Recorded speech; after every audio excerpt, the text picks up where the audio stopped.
ciidamadii ugu badnaa oo military ayaa waxaa laga saaray magaalada Muqdisho iyadoo la dejiyay gobolka Shabeellaha Hoose waxaana warbixin arintaas ku saabsan inooga diyaariyay wariyaheena magaalada Muqdisho Maxamed Ciise Maxamuud. Horaantii bishii Maarso ayay ahayd markii madaxweynaha Soomaaliya Maxamed Cabdullaahi Farmaajo uu soo saaray amar ahaa in magaalada Muqdisho aan lagu arki karin ciidanka militariga oo kaliya booliiska iyo nabad sugidda ay xaqiijin doonaan ammaanka magaalada Muqdisho. Wixii xilligaasi ka dambeeyay waxaa jiray dadaalo badan oo ku aadan sidii amarkaasi loo dhaqan gelin lahaa waxaana kadib la sameeyay qorshahaasi iyo dhaqan gelintiisa. Jimcihii la soo dhaafay waxaa magaalada Muqdisho laga saaray ciidamadii ugu badnaa ee militariga kamid ah kuwaas oo la geeyay deegaano Shabeellaha Hoose ka tirsan waxaana abaandulaha ciidamada xoogga dalka Cabdullaahi Cali Caanood oo saxaafadda kula hadlay Shabeellaha Hoose uu sheegay inay fulinayaan amarkii ka soo baxay madaxweynaha Soomaaliya. waxaan sheegayaa shacabka Soomaaliyeed guud ahaan ummadda Soomaaliyeed in ciidanka xoogga dalka Soomaaliyeed isagoo fulinaya baaqii madaxweynaha iyo go'aankii ra'iisul wasaaraha iyo xukuumadda Soomaaliyeed inuu galay diyaar garow dagaal mar dhowna uu galayo guluf balaadeed oo dhammaan dadka looga xoreyn doono canaasirta qaranduliska ee diidan jiritaanka iyo sharafta ummadda Soomaaliyeed oo la dagaalamaysa qarannimada iyada nabadgelyada iyo jiritaanka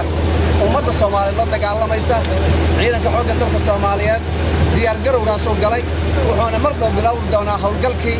mar aan naga fogeyn insha Allah ta'ala. wasiirka wasaaradda warfaafinta injineer Cabdiraxmaan Cumar Cismaan Yariisow oo wareysi gaar ah siinaya telefishinka Somali Cable waxa uu sheegay in qorshaha xaqiijinta ammaanka Muqdisho ay qayb ka tahay in ciidamada bannaanka loo saaro isla markaana hubka culus aan lagu dhex wadan karin gudaha magaalada. runtii waa la socotay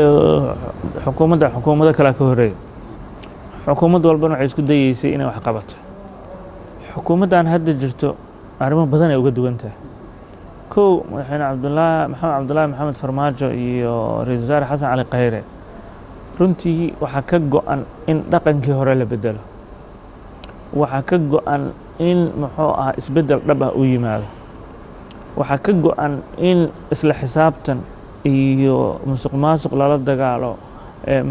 imaam wanaag la hirgeliyo. qaar ka mid ah shacabka ku sugan magaalada Muqdisho oo Somali Cable la hadlay waxa ay ka mideysnaayeen soo dhaweynta in ciidamada laga saaro magaalada Muqdisho gaar ahaan kuwa militariga waxaana ay sheegeen in muhiim ay tahay in ciidamada magaalada laga saaray beddelkooda la helaa si loo xaqiijiyo ammaanka magaalada Muqdisho. ciidamada Soomaaliyeed in ebelba magaalada banaankiisa iyo xuduudiyada ay degnaan jireen waagii hore inta burburkan iyo waxaan oo dhacay un baa istabayac ay noqotay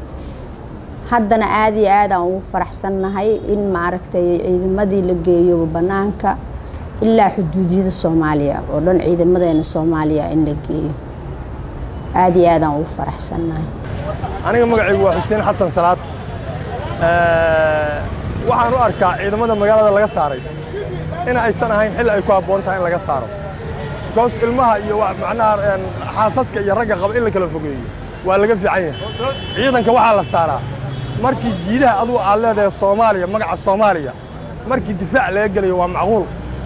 ciidan qaran ee la hubo ee sidii ciidan u dhammaystiran markuu jirana waa macquul midda koowaad waxaan leenahay annagu shaatiga waa la qaatay laakiin sidii ciidan qaran ahaa ciidamada marka koowaad rigli loogama dhigin. arxiin magacaygu waa Xasan Maxamuud Raage